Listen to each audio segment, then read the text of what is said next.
Hello friends, Assalamualaikum. আজকে তোমাদের সাথে শেয়ার করবো how to use clipboard group in MS PowerPoint Bangla. অর্থাৎ আজকে আমি তোমাদের সাথে শেয়ার করবো কিভাবে আমরা MS PowerPoint এর মধ্যে clipboard group ব্যবহার করতে পারি। তো কাজটা করার জন্য এটা আমরা মিনিমাইজ করার পরে যে বিষয়টা আমরা করবো করার জন্য আমরা প্রথমে কাট কপির বিষয়টা দেখবো, ক্লিপবোর্ড গ্রুপের মধ্যে কাট কপি পেস্টের বিষয়টা। তো কাট আর কপির মধ্যে পার্থক্যটা কি আমরা একটু বুঝি। আমি যখন এই কাট করি তখন এক জায়গা থেকে লেখাটা কেটে পরে পেস্ট করলে অন্য একটা জায়গায় নিয়ে আমরা পেস্ট করতে পারি। আর কপি যখন করি তো অরিজিনাল যে কপিটা থাকে সেখানেও কপি থাকে, এবং আমরা কপি করে আরেক জায়গায় যেখানে ডুপ্লিকেট নিয়ে পেস্ট করি সেখানেও কপিটা থাকে। কাট করলে এক জায়গা থেকে কেটে চলে আসে অন্য জায়গায়, কিন্তু কপি করলে আমরা জানি তো এখানে থাকে, কিন্তু আবার যে জায়গায় পেস্ট করবো সেখানেও থাকে। এখন আমাদের এখান থেকে বিষয়টা আমাদের দেখাই। আমি যদি কাটে ক্লিক করি লেখাটা কিন্তু পুরোটা কাট হয়ে গেল। কাট হওয়ার আমি যদি পেস্ট করতে চাই এখানে কার্সর রেখে আমি দিই, পেস্টে ক্লিক করে পেস্ট হয়ে গেল। সেম বিষয়টা আমি যদি আবার এভাবে সিলেক্ট করে কন্ট্রোল এক্স দেই, আমি যদি কিবোর্ড থেকে কন্ট্রোল এক্স এক্স পেস্ট করি, পেস্ট করলে কিন্তু সে কাটের কাজই করে। পরে আমি যদি পেস্ট করতে চাই কন্ট্রোল ভি দেই, পেস্ট হয়ে গেল। তো এটা হচ্ছে এই কাট কপির বিষয়টা। আর আমি যদি কপি করি তো এটা সিলেক্ট করে কপিতে ক্লিক করলে কপি হলো, এখানে ক্লিক করলে পেস্ট হলো। এখানে কিন্তু এখানেও আছে, আমাদের যে দিক থেকে কপি করছে এদিকেও আছে যেখানে পেস্ট করলাম। এটা হচ্ছে কপির বিষয়টা।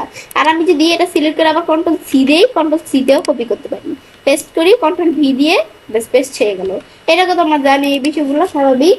পরে এগুলো করার পরে এখন আমি কাট কপির পরে এখন আমি তো এই পেজটি এখান থেকে এই কাটকপি পেজটির বিষয়ে দেখলাম। এখন আমি একটু ফরম্যাট পেন্টের বিষয়টা দেখি। তো এটা কি কাজ করে, আমি ধরো এই রেখাটা সিলেক্ট করলাম, তারপর এটা আমি ধরো এটার মধ্যে একটা কালার দিলাম। আমি ধরো এই যে এখান থেকে এই বোল্ডটা নিই, আন্ডারলাইন এগুলো আমি কেটে নিজেদের মতো দিতে পারি। তার অনেক বিষয় আছে। পর আমি যদি একটু ফন্ট চেঞ্জ করতে চাই আমি চাইলে একটু ফন্ট চেঞ্জ করতে পারি। এগুলো করলাম, করার পরে এখন আমি ধরো এই লেখাটা সিলেক্ট করা আছে। এখন আমি কি করি, তো এখন ধর আমি চাই যে আমার এই লেখাটার মধ্যে যেরকম ফরম্যাটিং আছে এরকম হুবহু ফরম্যাটিং আমি আমাদের অন্য একটা লেখার মধ্যে নিয়ে আসবো। তো সেই ক্ষেত্রে কি করবো, মানে এই লেখাটা না, এই লেখাটা শুধু ফরম্যাটিং যেটুকু করছি। তো সেই ক্ষেত্রে আমি এই লেখাটা সিলেক্ট করবো, করার পর আমি যদি ফরম্যাটিং আমাদের ফরম্যাট প্রিন্টারে একবার ক্লিক করি, ক্লিক করলে আমরা কান্ট্রির মধ্যে নিয়ে আসবো। ব্যাস নিয়ে আসলে যে আমি এভাবে কান্ট্রিটা সিলেক্ট করে দিলে এটার মধ্যে এরকম ফরম্যাটিং চলে আসলো।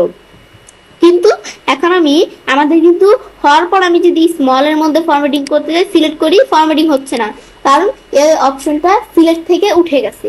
কিন্তু আমি চাই আমার যেমন ইচ্ছা আমি তেমন সিলেক্ট করবো, মানে অপশনটা এইটা থাকবে, কার্সরটা এদিকে থাকবে। তো সেই ক্ষেত্রে আমরা কি করব, এটা সিলেক্ট করে আমি যদি ফরম্যাট পেন্টের উপর ডাবল ক্লিক করি, আমার এখন যেটা মন চায় কান্ট্রি সিলেক্ট করলাম, আমাদের বিষয়টা ফরম্যাটিং হয়ে গেল। আমাদের যে এটা সিলেক্ট করলাম এটাও কিন্তু ফরম্যাটিং হয়ে গেল। মানে আমাদের আগেরবার যেহেতু আমরা একবার ক্লিক করছি তো এই কান্ট্রি করার পরে কিন্তু এখানে সিলেক্টটা উঠে গেছে, কিন্তু যেহেতু দুইবার করছি সেজন্য আমরা যত ইচ্ছে এভাবে ফরম্যাটিং করতে পারি। এতটুকু করবো এদের এতটুকু ফরম্যাটিং হয়ে গেল এরকম। ব্যাস পুরোটা করবো সিলেক্ট করলে ধর পুরোটা এরকম ফরম্যাটিং হয়ে গেল। ব্যাস এগুলো আমি করতে পারি নিজেদের মতো। এটা আমি দেখলাম কি কাজ করে, এটা হচ্ছে ফরম্যাট পেন্টের বিষয়টা। ব্যাস দেখার পরে তো এখন আমি ধরো কি করব, আমি এই পেজটা আসি। আমি কিন্তু আমরা যখন কোনো বিষয় কপি বা কাট করি, কাট করার বা কপি করার পরে কিন্তু আমরা ডাইরেক্ট কন্ট্রোল ভি দিয়ে পেস্ট করে দিই, কিন্তু এভাবে না করে আমি যদি আমাদের এই পেজটা আসি আসলে কিন্তু বিভিন্ন অপশন দেওয়া আছে, এগুলোর মাধ্যমে কিন্তু আমরা পেস্ট করতে পারি। তেমন আমাদের পিকচার দেওয়া আছে, আমি যে এখানে ক্লিক করি এই লেখাটা কিন্তু একটা পিকচার আকারে পেস্ট হয়ে গেল। হওয়ার পর আমি এখানে এগুলো যেরকম সরাই করতে পারি। ব্যাস এটা আমি দেখলাম কি কাজ করে। ব্যাস পিকচারের ছাড়া আমি যদি এই যে এখানে আসি বিভিন্ন মাধ্যমে কিন্তু বিষয়গুলো আমরা কি করতে পারি, পেস্ট করতে পারি। আমি যদি শুধু এই টেক্সট অনলি বা এটা দেই দিলে কিন্তু পেস্ট হয়ে গেল। আমি এখন কিন্তু এই যে আবার এই যে এখান থেকে বিষয়টা আমাদের এই দিক থেকে আমরা কাজটা করি, এখানে কি পেস্ট করবো কিরকম ভাবে, কিন্তু এভাবে করা ছাড়াও আমি যখন একটা কন্ট্রোল বি দিয়ে লেখা পেস্ট করি, পেস্ট করার পর এই যে কন্ট্রোল নামে এখানে কিন্তু একটা অপশন আসে। এখানে আমি ধরো যদি ক্লিক করি, ক্লিক করলে এই যে আমাদের কিন্তু লেখাটা আমরা চেঞ্জ করতে পারবো। এই লেখাটা আমাদের এখানে এই যে এরকম ডেজিগনেশন অনুসারে দেখাচ্ছে, ডেজিগনেশন থিম অনুসারে। আমি যদি কিপ সোর্স ফরম্যাটিং দেই মানে এটার মতো হুবহু ফরম্যাটিং এখানে চলে আসবে।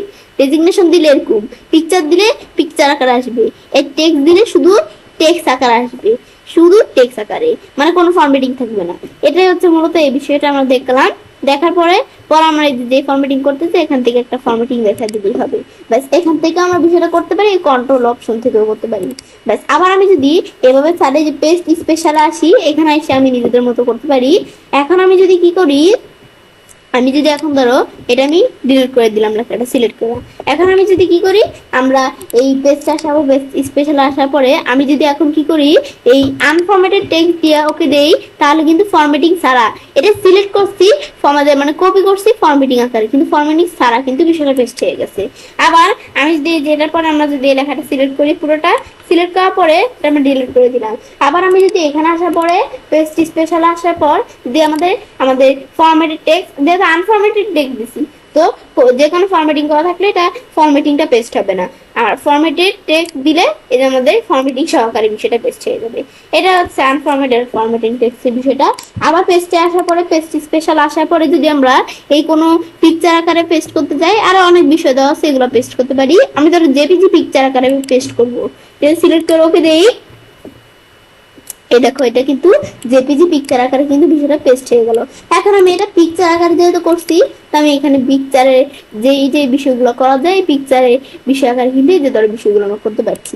ব্যাস এগুলো আমি করার পরে এখন আমি যদি এটা আমরা সেভ করতে চাই, যে পিকচারের বিষয়টা আমরা করলাম, সেভ করার ক্ষেত্রে আমি এটার উপর কাজটা রেখে মাউসের ডান বাটনে ক্লিক করে সেভ এ পিকচার দেই। এই সেভ এস পিকচার আসার পরে আমাদের লোকেশন দেখিয়ে দিয়ে এই যে আমাদের জেপিজি ফাইল আসছে কেন এটা তো আমরা দেখাই দিই না, কারণ যেহেতু জেপিজি ফাইল এখানে আমরা পেস্ট করছি সেজন্য জেপিজি দেখাচ্ছি। এখন কি নামে আমরা বিষয়টা আমাদের সেভ করব, নাম দেখাই দেওয়ার পর সেভ দিলে সেভ হয়ে যাবে। তাই আমি এখান থেকে এটা সেভ করব না। এটা হচ্ছে মূলত এই বিষয়টা। তো আবার আমরা পেস্টে আসাবো, পেস্ট স্পেশাল আসার পর এটা ছাড়া যে ফরম্যাটে করতে চাই পেস্ট করতে পারি। ব্যাস এই আমি দেখলাম। দেখার পর আমি যখন একটা বিষয় তোমার দেখাই, আমি যখন এই কপির বিষয়টা করি না, আমি ডাইরেক্ট সিলেক্ট করে কপি ক্লিক করি, কিন্তু কপির মধ্যে কিন্তু এখানে আসলে ডুপ্লিকেট নামে একটা অপশন আছে, কিন্তু ডিজেবল হয়ে আছে। এটা ইনেবল হবে কিসের ক্ষেত্রে, পিকচারের ক্ষেত্রে। কেমন, যেমন এই যে একটা পিকচার, এটা আমি যে সিলেক্ট করি, একটু ছোট করি, ব্যাস ছোট করার পরে এটা আমি যখন এই যে এখানে আনলাম, আনার পর আমি যদি এই কপিতে আসি, এখন কিন্তু ডুপ্লিকেট অপশনটা ইনেবল হয়ে গেছে, পিকচারের ক্ষেত্রে কাজটা করবে। এখানে আমি যদি ক্লিক করি ডুপ্লিকেটে ক্লিক করলে কিন্তু এই পিকচারটা একটা ডুপ্লিকেট আকারে চলে আসলো।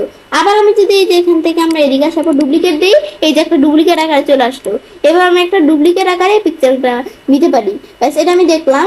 দেওয়ার পর আবার আমি কি বলছি, এখান থেকে শর্টকাট কিও দেওয়া আছে, আমি যদি কন্ট্রোল ডি প্রেস করি, এই ডুপ্লিকেট আকারে কিন্তু বিষয়টা চলে আসলো। এটাই হচ্ছে এই বিষয়টা। ব্যাস এটা আমি দেখলাম। তা আমরা যখন এই ডুপ্লিকেটের বিষয়টা দেখলাম, দেখার পর আমি যদি একটা পিকচার নেই, আমি পিকচার মেনু থেকে পিকচার আসি, পিকচার আসার পর আমি একটা পিকচার দিয়ে বিষয়টা করতে পারি। কেমন ধর আমি এখানে একটা পিকচার নিলাম, নেওয়ার পর আমি এটা ছোট করি, ছোট করার পর এখানে রাখলাম। রাখার পর আমি যদি এখানে কন্ট্রোল ডি প্রেস করি বা যেভাবেই করি, ক্লিক করলে কিন্তু একটা পিকচারও কিন্তু ডুপ্লিকেট আকারে নিয়ে আসতে পারি। এটা হচ্ছে এই বিষয়টা। এখন আমি যে আমাদের ক্লিপবোর্ড অপশনের বিষয়টা দেখলাম না, এই ক্লিপবোর্ড নামে কিন্তু একটা আমাদের আরেকটা অপশনে আছে।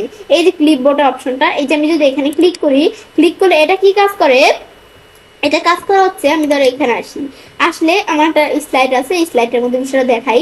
এখন আমি যদি পেস্ট করি, তা আমি পেস্ট করলে কি কাজ করবে, আমার সবার লাস্টে যে কপিটা করছি না, সেই কপিটা কিন্তু এখানে পেস্ট হবে। কিন্তু এর আগেও কিন্তু আমি কিছু কপি করছি, এগুলো কিন্তু পেস্ট হচ্ছে না।